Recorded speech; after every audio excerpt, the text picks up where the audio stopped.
mare nyakore moge juan kamora mora ma intiere arwakini machiegni e weche mag ang'ich welo mag odhiambo sani kama bende wachoko ni weche mopogore opogore kama oting'o midhiero mar oula mapod koro rocho gi moganda modak e gwenge mopogore opogore e pacho kaka achiel koda weche mag nengo manyien mag obok mag nyuol kaachiel kod oboke go mayango kata oboke mag sirikal mayango tho e weche mamoko. Magi ema kuom weche ma wamiyo pek. Jod buro kwedo nengo manyien ma sirikal okelo mar oboke kaka upande, oboke mag yango nyuol kod mago mag yango tho. Nyuta city manager biro ka ni kelo ji, kontrakta biro nyaka sani pok waneno kontrakta. Koro tinga no dhi owe kanyo marach.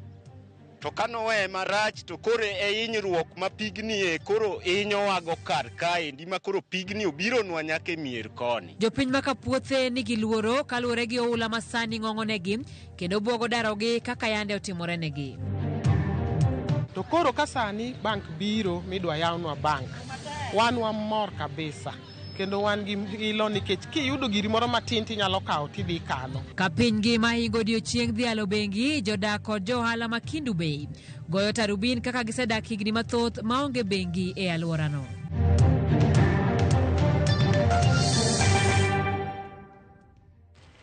Namba marote machuok en 3:6 bende yudwa e mbui mag oganda. Wantie achiel kachiel e mbui mar Facebook, achiel kachiel yudwa e mbui mar YouTube, e mbui mar Instagram, TikTok kaachiel kod mbui mar X. Nyinga Simfrozo Kinda, jaloko marwa en Wilson Ochuka. Kawachako en moko kuom jochiw thieth kata nurses mag riwruok mar Kenya National Union of Nurses odar e riwruogno kendo dhi e riwruok mar Union of Kenya Civil Servants ka ging'ur ne riwruok mar KNUN ma otele kod Seth Panyako okosebedo ka chwalo ng'ur maggi ne piny owacho. Kaka Judith Omondi lero gi ywak ni nyaka Seth Panyako ka otelo mar Kenya National Union of Nurses higni 10 mokalo onge ber ma giseyudo kaka jochiw thieth. Magi gin jochiw thieth, nurses mawuok e counties ma opogore opogore. Ka otelnegi kod jotelo magiyiero, jochiw thieth gi owuok ayanga mar lando dar margi kowuok e riwruok mar Kenya National Union of Nurses nyaka e Union of Kenya Civil Servants. Ywaruok osebedo kuom kinde ahinya to higani e kind telo mar Kainan kod jokanyo makoni tend riwruogno okosebedo ka chwalo ng'ur margi ne piny owacho. Nurses matiyo osiptande mang'eny e pinyni nitie chandruok mang'eny magineno. Musara ok chulgi, ok wan gi jotich moromo kuonde ma watiye. To sirikal otamore timang'o, otamore ndiko. Kaito nitie jomondik be gi contract mayom yom, contract mahinyogi. Useneno kata ka dakteche gi nurses ondiko suicide notes. Dongu useneno, ndiko suicide notes. Joma dwa commit suicide nikech chandruok magin go kuma gitiye. E ng'anyo maduong' mane obagi higa mar 2017 ne nitie winjruok mane obedie magikoni nyaka sani pok oketie tim. Nakumbuka kabisa in 2017 tulienda mgomo ya mwezi sita na tukatoka hapo na return to work formula. Ile return to work formula ilikuwa imetuongezea uniform allowance, ilikuwa imetuongezea nursing service allowance, na ilikuwa imeongezea risk allowance.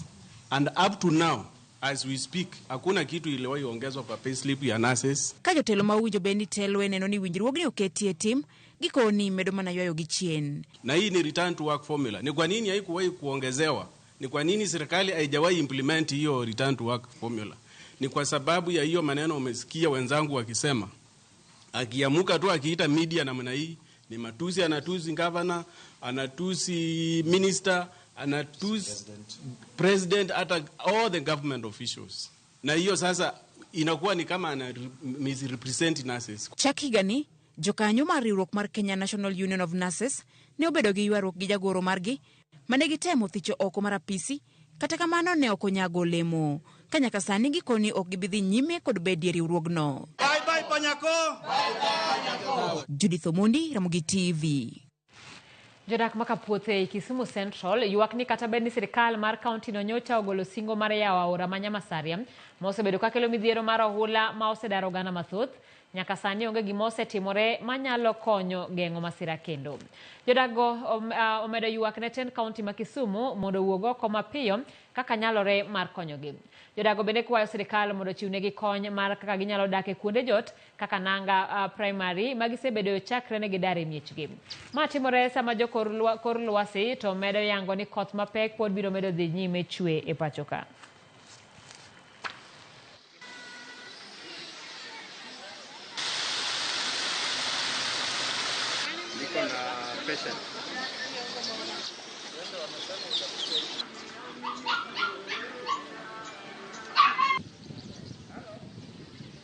Tich mane Kisumu Central ka othin akanya kaka tuoro en chakre ka to en lam nyaka go tongi Rosabuyu kocha taka en lam nyaka go tongi Sakil kujo.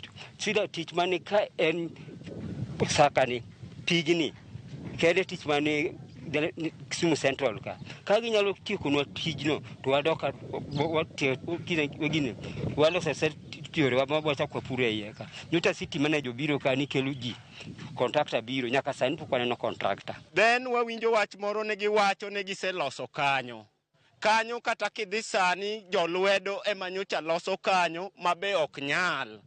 Gisechandore ndi yiende osetong' ndi gundni osetiyo kanyo mag simiti mwakete lo to wadinogo mondo daikno bi e level mane tingo kete. Mamano giwacho ne gisetimo to jolwede mane timo mano. Ng'ato aeode piyo umo ne ot, puothe monyang'wede alot piyo umo, odhi otiyo kanyo, oduogo nindo kech kata kamo ninde onge. To sirikal wacho ne oseloso daikno. Koro bi mondo ng'i anene to daikno nolose koso nokolose. Kamiti od bura koro koni sirikal mondo duok chien nengo yudo pande pacho ka. Certificate mag nyuol kod mano mar yango tho kagilero ni medo nengo yudo bokego dikelo pek ne jo Kenya. Kata kamano jagoro mogirore migawo mochung' ne chiwo pande kod obok mag wuoth Julius Bitok odokre sirikal kendo medo ni gichwalo bech opande malo mondo geng' timbe mag njore e yudo bokego. Walter Nyambaga ni kod mathoth. We don't register people who are born in Uganda, who are not Kenyans, who have come from Uganda. So I don't think that's not a good justification. Weche ne rumone kendo pinyogo e nyang'ing'a kalure kod liet mar kom mane otiele ka jo od bura odie kod penjo malieto kendo poto ma ok kodh radhni. That you're saying or making a correction on a birth or a death certificate or on an entry of that birth or death certificate, you need to pay 1,000 shillings. P.S. What happens if that mistake was caused by your staff? Jo od bura dwaro ng'eyo gimomiyo bech opande omedi, bech certificate mar nyuol omedi, to kata mano mar yango tho bende omedi. The principal amount here which affects the majority of the people is the one for 200. We increased from 50 to 200. But the last time it was done was 36 years ago. Nyim kamiti mar od bura, jo od bura okone jagoro mongirre migawo mar andika mag jo Kenya to kod chiwo pande kod oboke mag wuodhe Julius Bitok ni sirikal nyaka duok chien bech yudo pande pacho ka ni mar bego dio jo Kenya kendo chiego kamalit. I'm not comfortable with the kind of increases here. 1,000. Yes, 1,000. For the common mwananchi is a lot of money. Increase from 100 shillings to 1,000. So if the increase could be done gradually, even if they have stayed for many years without increasing, I think the common mwananchi should not be punished because of not reviewing the charges. Mondo ja Kenya mora moro yudo pande to kod certificate mar nyuol to kod mano mar tho nyaka gichulo omenda maromo shillings 200 kowuok e shillings 50 mayande chulo. So I hope that this increase will reflect with access to this thing called the birth certificate so that it's not like a privilege to some few. Ka oponi opande odeko e kata certificate ariyogo to ng'ato nyaka chul shillings 500 mondo yudgi mapiyo eka timo lokruok ne certificate mar nyuol, opande to kod mamoko. Monyo omenda kuomi maromo shillings 1,000 kowuok shillings 90 machon. There's a lot of attempt to fraudulently change documents around the country. And one reason why we put a little bit higher fee is to reduce fraud in correcting documents. Bitoko lwaro kwenyo jo od bura Kendo mero ni ka ng'ato timo lokruok e oboke mosendiki to nyaka chul silings 1,000 mopogore kod silings 130 mane chulo chon. Wach mane ochwanyo jo od bura matamre gi nono. Put an amount, say to issue a replacement for an old ID or to transition from the current ID to Maisha number, it will cost 300 shillings. It should be cheaper than replacement. Walter Nyambaga, Ramogi TV. Ka Jo-Kenya ikore ne nyasi mag sikuku, sirikal olando ni giseketo ikruok ma ongirore mag rakruok kod chal arita kwe e kor lwasi e pi kod lowo. Magi oyangi kod jagoro mongirore e migawo mar arita kwe Laktar Raymond Omolo bang' romo kod komiti mag arita kendo chiwo chal mar ikruok. Omolo koni ma hingo apisas 10,000 ibiro ke pacho ka maneno ni arita oridi. Walter Nyambaga nigi mathoth. Kaka okang' mar neno ni onge ng'ikruok e yore mag arita kwe pacho ka, sirikal okoni giseketo okenge mongirore mar neno ni onge fuok kata thuolo mag njore pacho ka e kinde mag sikuku. Gilero ni arita kwe dhi ridi e kor lwasi, e pi kod lo mar ng'waso jonjore moramora manyalo chocho sikuku. As a multi-agency team, we have put a number of security measures in place. Now, these measures include enhanced security coverage at the entry and exit points, including our airports and border crossings, hotels, shopping malls, public beaches, and tourist sites. Magi oyangi kod jagoro mongirore migawo mar arita kwe Dr. Raymond Omolo bang' timo romo kod jokanyo mag kamiti mag arita kwe monywando gai mar obila Douglas Kanja, tendo kwach kich Amen Mohamed kod commanders mag counties. Omolo olero ne gibiro tiyo kod majoni obila mapile mar jiwo arita kwe kendo chuogo kuonde mag chiwo amuri kata command centers e kinde nyasi. And we have also deployed additional traffic officers to be on the roads so that then we also ensure free traffic flow. In terms of operational coordination, we are activating the National Multi-Agency Command Center at the Langata Barracks to be supported by the regional multi-agency command centers as well as the county multi-agency command centers, which will comprise officers from all the services that I've mentioned, notably the Kenya Defence Forces, the National Police Service, the Kenya Prison Service, the Kenya Wildlife Service, the Kenya Forestry Service, the Kenya Coast Guard Service, the National Government Administration Officers. Jo-Kenya bende ojiw mondo ochwal lipot mag njore kendo bedo motang' ka gichiwo sem mager ne jokuoge mateko geche, olethe mamecho kokalo e mbui, jogo ma uso ndiwo kata kwong' ma ok opwodhi, to kod yedhe mamero ji. Siem bende ogol ne jok matiyo kod rowere e yo maricho. And in the spirit of community policing, we call upon the general public to report any crime or unscrupulous activities. The National Police Service and the National Alcohol Control Committee to activate nationwide crackdown on drugs and illicit booze. Kata kamano, penjo mathoth en ni ka bende kwan mag apisas mag arita kwe bende nitiere pacho kamoromo kolore kod chenro mag ndiko bila ne mar mago manie yweyo gi sani oluonge tich mapiyo ne chenro ne. All the multi-agency command centers to be manned on a 24-hour basis, and this means that all the officers that have been deployed, the 10,000 plus, are directed to resume duty with immediate effect. Walter Nyambaga, Ramogi TV, Nairobi. Kawadhi nyime ni jotend arita kadho wadh nam chumbi koni giikore marakore gi jogo duto makidekro charita to chuthe dweni ma Disemba ma oganda mathoth timo limbe gwenge mopogore kadho wadh nam chumbi. Kane oloso Mombasa bang' bagoromo mane okelo kanyakla jotend arita mawuok e counties duto 6, jara chenro mag piny owacho kadho wadh nam chumbi Roda Onyancha okoni kedo gi jonjore yedhe mamero ji kaachiel kod jiwo arita gin mana mokuom chenro magiseiko. Gijiwo welo mabiro Mombasa mondo mi obed thuolo ka bende gijiwo jopiny duto mondo oti kanyakla gi jotend arita e yor chiwo lipode motenore kod weche makidekro arita kamoramora.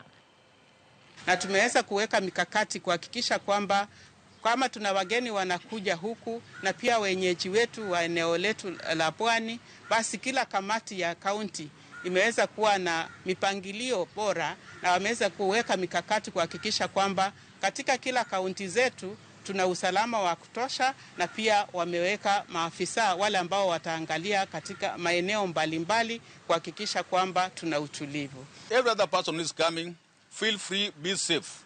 Transact your issue, transact your business in a safe environment. Because we have sustained the security, what remains now is enhancing so that we can achieve our desired results. And our desired result is safety of the coast region. Johala kod jodak e boma Makindu Bay kar chung'od bura ma Karachuonyo orwako gi geno mathoth chenro mar joket mwandu chako yore mag tero bengi e alwora margi nimar gisegobo bengi gaming'a. Ka piny ngima ingo odiochieng' dhialo bengi, jokindu wacho ni bedo maonge bengi e alworano osenyo ohala kod keno. Jafwambo marwa Ali Abich miyo walerno.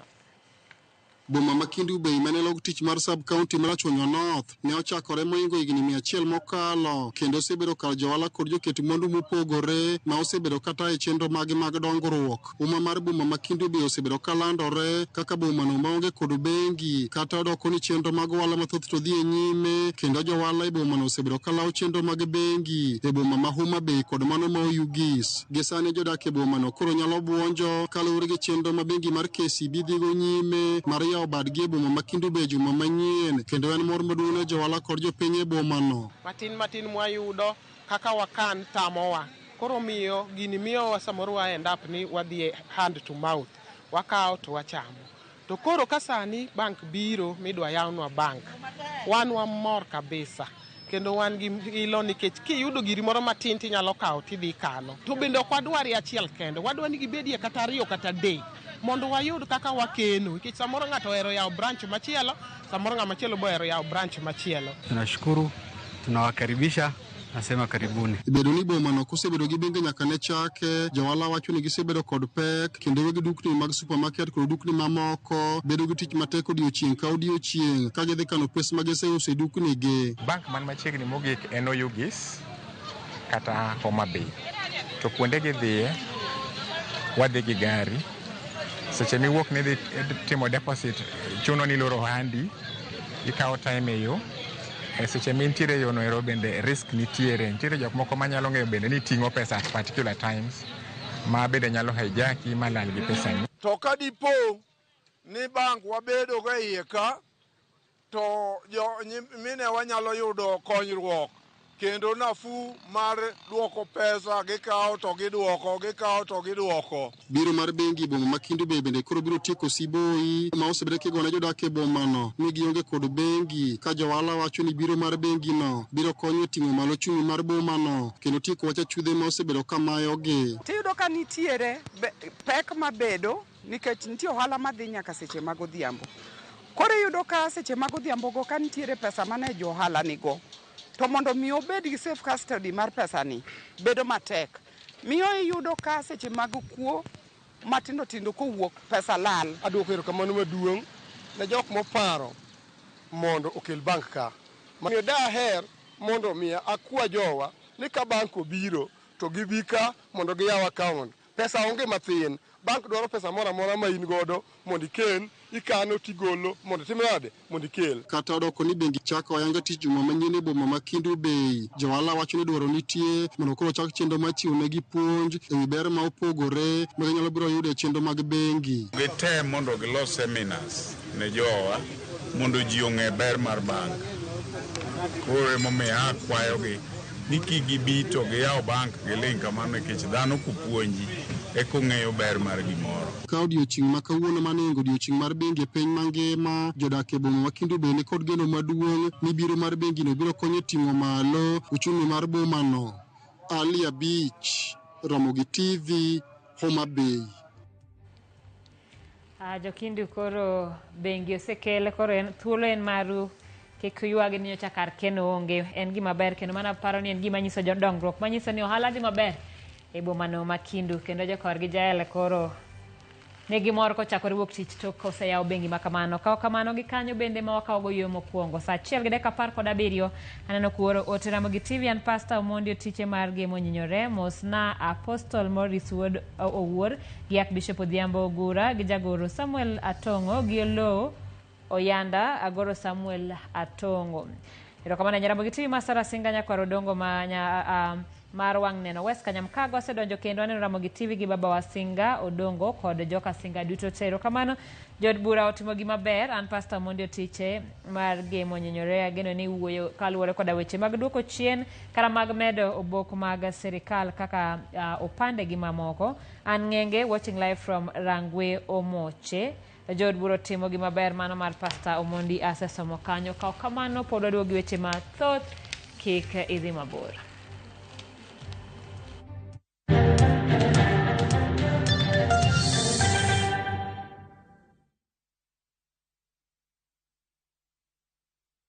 Malaysia truly Asia na View Travel. Explore the vibrant city that is Kuala Lumpur, thrill at Sunway Lagoon and enjoy breathtaking views on the Genting Highlands cable car. The perfect blend of city life, theme park thrills and natural beauty in 7 days from $1,440 USD per person sharing. Angukia deals motomoto na View Travel. Book now na lipa pole pole. Visit viewtravel.com or call and WhatsApp 0703 254 254. View Travel. Dream, explore, discover.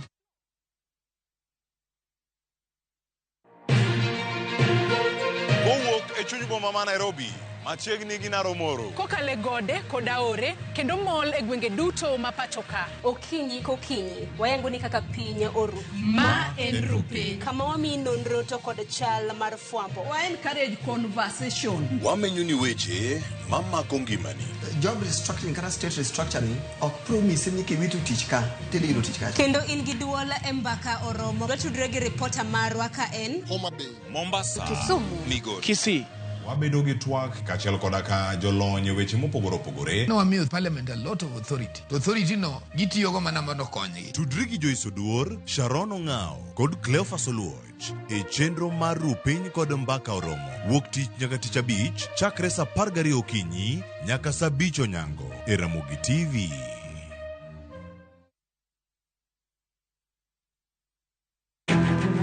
Wakelo ni chenro mar ohala kod lony gi dongruok mopogore opogore. Ohand kinyosi nigi pesa kitimo gima dwarore. Weche makende moa kuom jogo makelo lokruok e ngima dhano. Ohala ber nikech ohala puonji managerial skills. Lek ma in go iriembe mineni gigo chopo. Chakre gi jogo mane ochako ohala manyien. Kalure gi kaka nachako gi kuma achope, ohala ni en ohala maber. Nyaka jotelo molony e timo ohala. Akwanyo jodala wate odogi ohala. Ne pek mane gikalie. Pod waonge uhuru mar ohala. Loch mane giyudo kod kinda mane gitimo e manyo gik mabeyo beyo. Ka jaohala ok inyal chako project ka ionge gi market. Tudri gi Cleophas Oluoch e ohala gi mwandu. Tich ang'wen ka tich ang'wen chakre sa 1:45 otieno.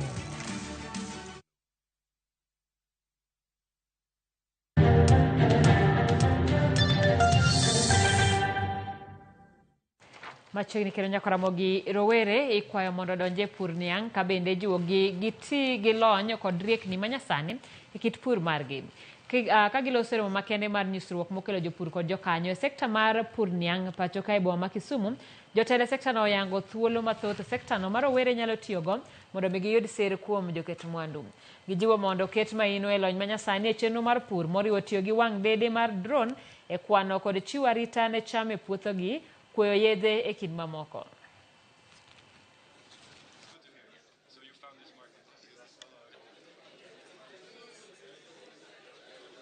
We've created this platform to make the youth interact with the sector, look at the challenges that are there and possible solutions. We have a prize for that.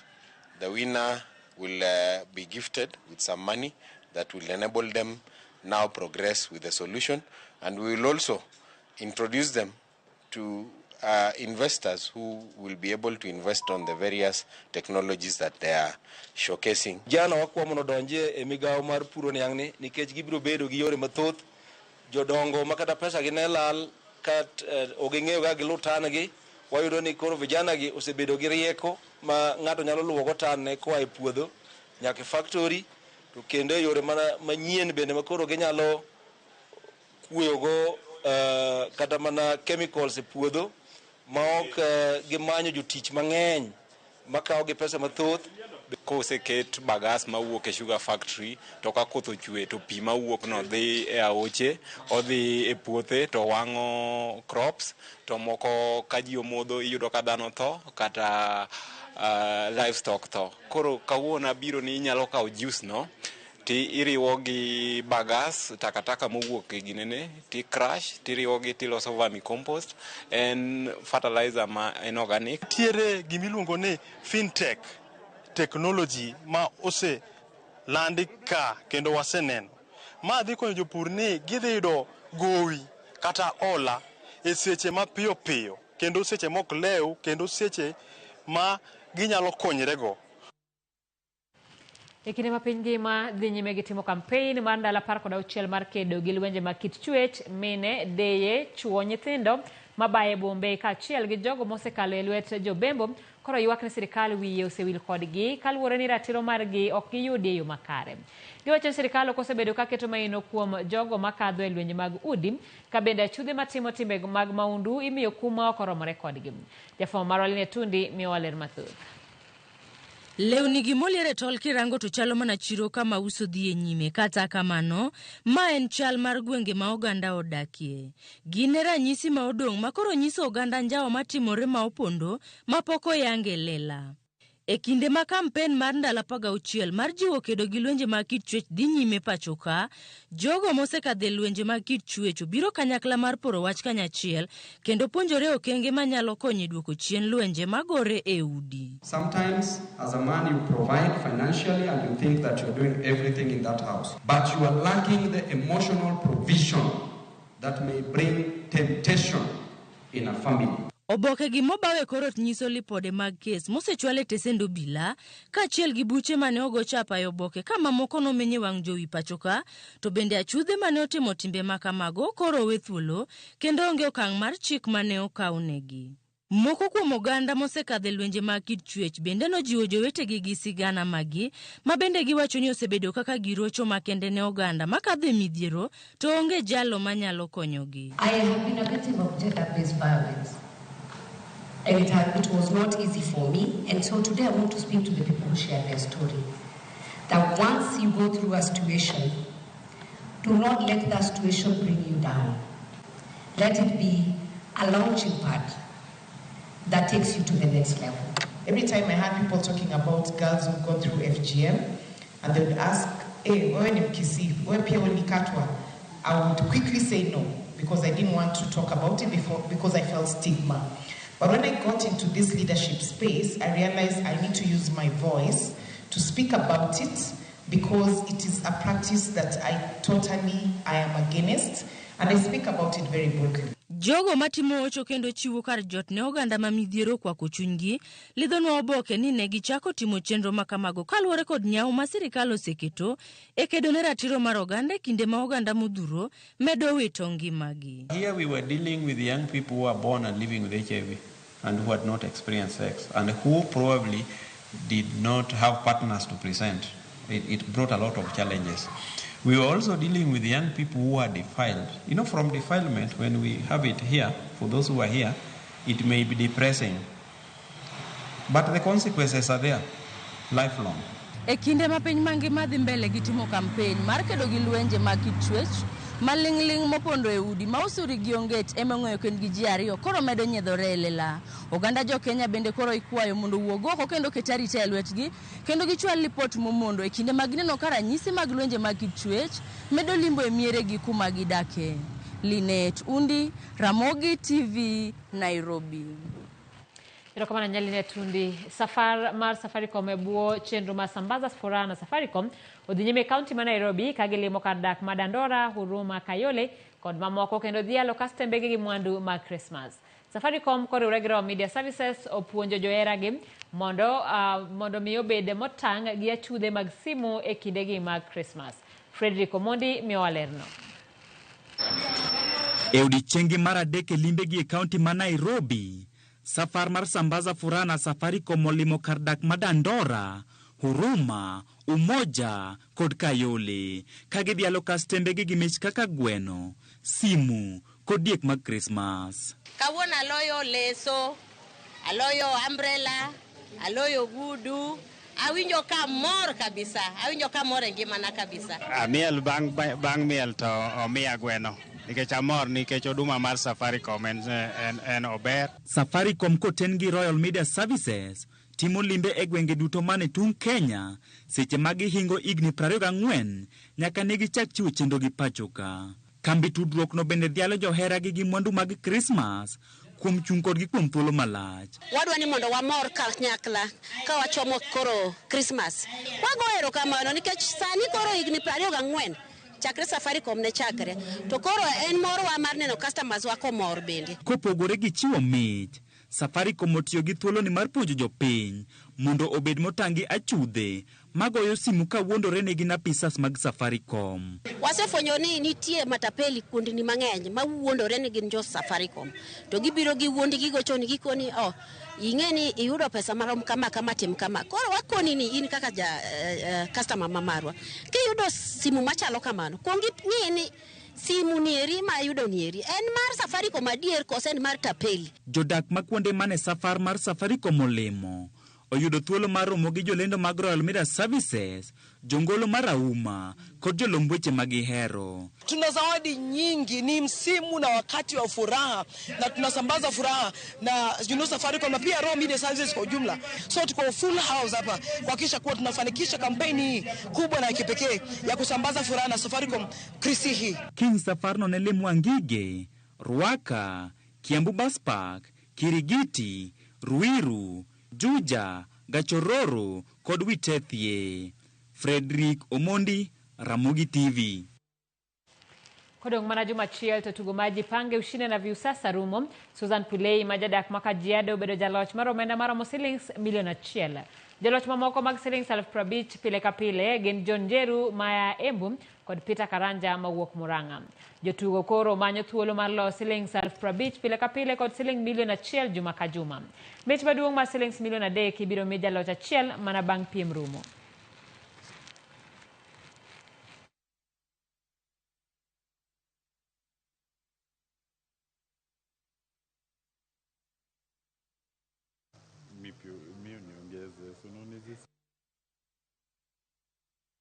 Nilikuwa kanisa, nikapigiwa simu, kaambiwa nimeshinda. Nitalipia watoto wangu shule. Hiyo outrightly school fees. Western ya school fees ya January nimemalizana nayo. Umeondokea la. 50,000 made me very happy. And although I'm anticipating to get to the jackpot. Yes. But I feel this is another moment for me to know what is in the goodie bag. Oh. It's the goodie bag that you're interested in. As I wait for the jackpot. As you wait for the jackpot.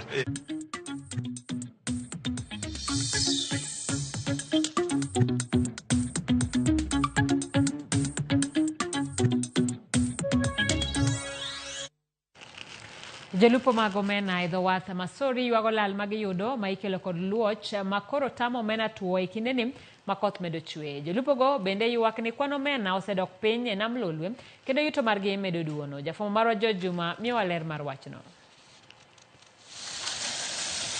Lupo mar omena ni onuo ni familia mathoth e gwego mag Nyatike e kaunti ma Migori. Nyaka sani yiedhi maromo 120 e dho wath Masori itiyo gi lupo mar omena, kwan ma bende ten dho wadhni wacho ni osedhi malo ka ipimo kod higni machien. Mae nyiso ni kwan familia ma bende koro keto geno margi e lupo mar omena medo dhi malo. Dok piny nikech weather, climate ema kelo dokra chien. Again, jolupo ng'eny. Jolupo madonjo e nam sani ng'eny moingo nam ma gilupe. Omena osebedo ka onge madhi madweche 2 mangima. To fulu osebedo ka biro. Fulu samoro biro mang'eny makata joma ka onge. Kata bed ni kwan familia mathoth oketo geno mar lupo mar omena e dho wath Masori, sani ng'eny gi bedo kod pek e yudo gago mapile ka pile nikech dok piny mar omena e nam Lolwe. Bernard Otieno men achiel kuom jolupo mag omena tudo nok mar omena kod medruok ma kwan jolupo kaachiel kod kit kilo maricho ma itiyo godo e nam Lolwe. Kaka oranyisi kuom yie achiel mane dhi nam to ne nyalo yudo ka seche moko ka en omena to omena nyalo donjo kata trefe 10 gi wiye 20 gi wiye. To sani nyalo yudo ka odonjo mana tabla ma seche moko ok nyal konyo. Kodonjo tabla kata bich to demand to ni malo. Iyudo ka konyruok onge kendo thuolono gi kuma jolupo tiyo gi ngufu mang'eny ahinya mar manyo kendo giringo gi mabor kaluwore gi kama ne gintiere. Jagoro mar jolupo e dho wadhno Masori Justus Sabare wacho ni sani giyudo mana omena maromo kilograms 21,642 e dwe ka dwe, kwan mantiere piny ka ipimo kod kinde mokalo. Nyaka sani data na ma dwe ma 11 moloro sani wan gi 21,642 kgs. Mamano ne piny kabisa ne kiwango Masori golo. Iyudo ka nitie space miluongo ni fulu ochako ka map ma kendo koro ingo mena ma en sani ka nago kwan en 30. Nile patch is 17,000. E seche ma jolupo yuago dok piny mar omena nam lolwe, jolupo bende yuago lal ma ikelo kod luoch makoro miyo omena ok nyal tuo makare. Piny marach ka koth ochwe omena no dhi lal te. Kodi tere mana chiemo mirege. Onge dryer mar omena nyaka sani pod waonge go. Notem ni kelo moro kachacha to pod ok nyal timo gimoro. Kuom kinde duto jolupo mag omena osebiro ka keto mana geno margi kuom chieng' monde ka gituo omena, ka bende kinde luoch kaka sani koro gintie kod pek e tuo omena. Jolupo mag omena gidwaro mondo koro piny owacho koro konygi e yudo masinde ma ginyalo tiyo godo e tuo omena e kinde luoch. Dieri makende ni ne jo county through organization moro no biro timo piloting project. It is here with us here. To konyal sustain omena nikech yieth omena mantie ka are 120 something boats, over 100 boats maluwo omena. Koro pek ne gima no keti ni mondo o chal gima tuo omena. Macha nyalo tuo traf achiel are mamano is very low. Onge gima nyalo timo kata achiel. George Juma, Ramogi TV, Migori.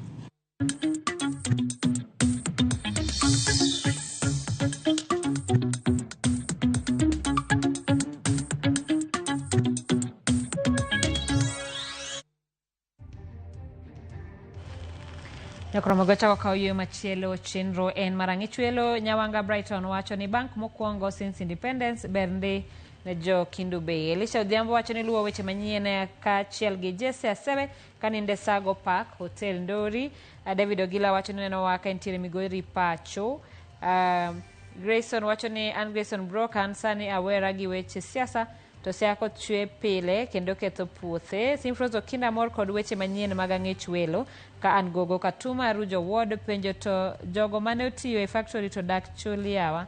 Anyway, neni kod dawa Mary Nyakech jaodo nyango kod jaoda temana nyango mako piyo kang'eyo ni penjo chudo mane. Valento Sara Maru Yoma Ndigwa aluo weche manyien e yo manyangafu. Lydia Kinyi Lydia Kawuok Nakuru Subukia aluo weche manyien e yo ma Adimba. Wadhi e yo matin wadugo gi weche mathoth sa en achiel gi dakika 36.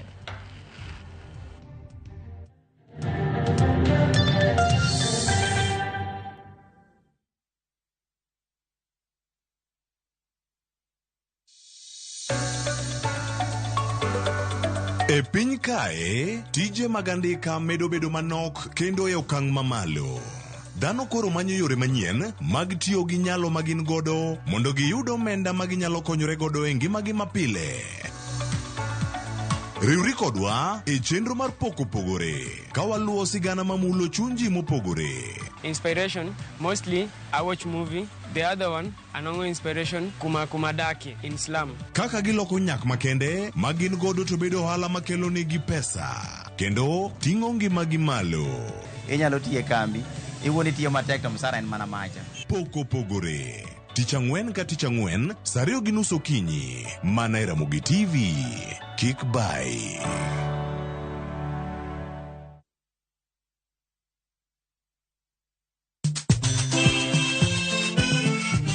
Negin sigendni lakini aningene samini bazuma najichwadi tu yeseche mag thum mane oda mimi nalo jambo la nisombo wakili wadwaro ng'eyo kama gik moko duto ne odhi maber kod kama ne ok odhi maber. Olena ni chiega to jonyuol ne jolemo kabisa ko nyoke dwan japon nyargi koro no bimo maya olega ng'e wende weche mopondo koda chiwruok mane omiyo gibedo jothumbewa. Atemo kano sigana mag joluo. Gini chakruok mar gimoro nyaka bed ga gi gikone. Safar ma wan go mar music mar thum en safar mabor. Riwri kod Solomon Atito Kafaya e chenro mar ng'e jothumbewa. Tich Abich, Sari Okinyi, kik bai.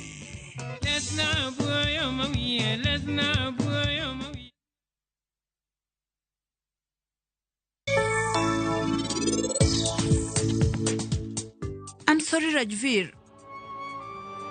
Ng'wono nikech kawuono wacho ni miriambo. Kata kamano an abiro wacho ni adiera jochieng' miboduogo kae. Jomamiyo te e piny ni ohero nyithindgi. Saher bende biro mana hero nyathine kaka iwachono. Saher gi Rajvir ema noresa. Ang' moyo ineno kipara mokwongo. Kapok ikawo okang' marachni. Baba koro romo. In gochne polise sani. Kare. Very good.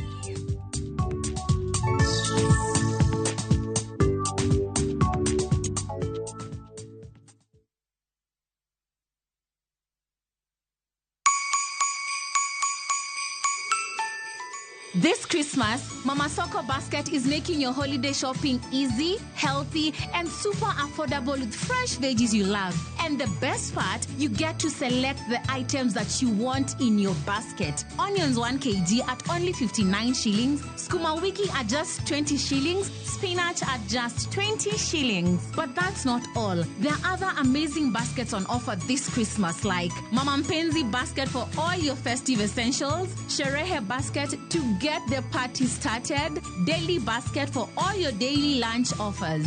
Dial *487*5# and select your items and buy straight from your phone. You'll get a code sent to your phone, then pick up your fresh goodies from any Quick Mart supermarket near you. Super easy, fast, and so convenient.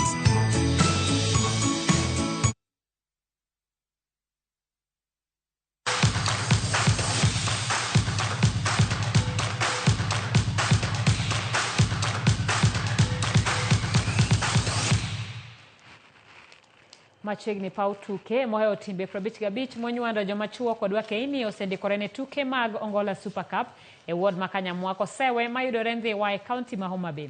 Tuke go dhi chakore Tich Abich jumani ka nyasi maduong' mar yawe dhi timore skul primar ma Koduogo. Jagoro mochung' ne tuke go Jasper Otieno wacho ni gitiyo gi tuke go e yawo thuolo mar rango talanta rawere. Omedo ni gin kod chenro mag bago tiegruok ne rowere e wi kedo gi EMOU e sach nyasi mag tuke go. Kakor kore to Elisha Okinyi mane oloso elo johala ojiwo johala mondo tigi thuolo no e bero handgi kokalo kuom uso mwandu gi ne jogo mabiro yuoro e tuke go mag Ongola Super Cup ma isiro gi Victor Ongola. Rombo timbe 55 ka e football kende wan gi timbe 39 ma wapoge pewe adek midhi goyo opira ma piny mokwongo ma dho ngere luongo ni preliminaries e koka wabro dhi goyo finals e pap miluongo ni Pala. Timbe mwapogogi wan gi pewe adek ma en Koduogo ma wan gi timbe 11 aito wabro dhi e pap miluongo ni Kuoyo ma wan gi timbe 10 aka bang'e wabro dhi pap miluongo ni Ngware ma timbe nitiere timbe 18. Gima duong' ni amor nikech gimobiro kani an nyaka chaka dong marom kama pok aneno tournament kabila ni kobiro ka, but amor nikech kaka wan we johala wadhi bedo gi konyruok maduong' kabisa nikech gige mokelo ka ibro usi kendo bro dhi maber nikech alwora ni bro bedo modich. Gisani ne wan gi ikruok mar tournament mar Victor Ongola madhi gore Kosewe Ward. Masani awinjo kubedo nickname ni Kosewe World Cup. Wan wakwa ma support mondo wago opira. Opira ni nyaka nitie wachak winye mochak train ka. Iyudo kudhiambo kama ji opong' ka mokwiny nyathi moro kata midhi luong nyinge oko, ji tenie sikul ka ji wuok, ji dok madala. Koro ne timbe tema biro warwako uko duogo ka. Wadwa mano opira gore gi kwe. Mchana Nights joloch mag tielo mar ariyo mag tuke mag pool mar Mashujaa Grand Open manotimore Prestige Nairobi. Brian Kiptalam mar club mar Rakatak ma Kisumu nobedo jaloch korka jok machuo gi points 67 ka David Njane notieke thuolo mar ariyo. Thuolo mar adek nokaw kod Fahad Farah. Korka joma mine Jackie Githinji ema nobedo jaloch.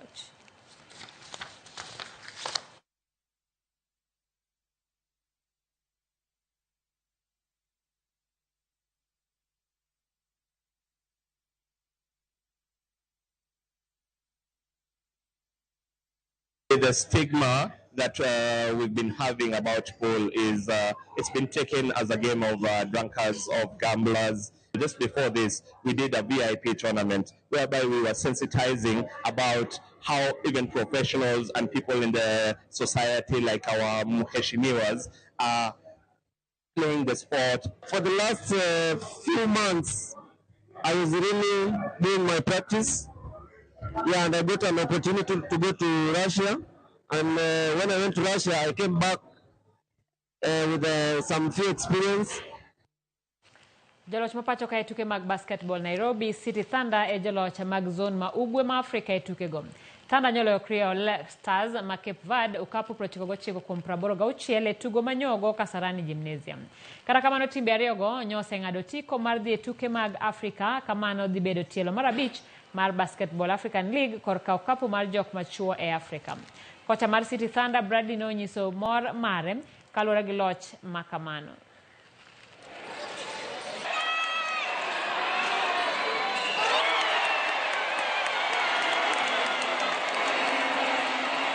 The general feel about the game is I want to congratulate the Nairobi City Thunder for an excellent game they did. They came out with a victory and they won the tournament. And also I want to thank my teammates and the coaching staff and everyone that made this possible for us also qualifying for the BAL. It was an amazing feat and we also wrote history as the first time ever to have a Cape Verdean team in the BAL. It's a great honor. It's a great honor, really. It feels like a privilege. I couldn't imagine this, you know, like even a few years ago, if you'd have told me I'd be sitting here on my way to taking, you know, Kenya's first club team to the BAL, I couldn't have imagined it. So I love Kenya. My family's here. We have roots here, and so it just feels really special to be able to be a part of this.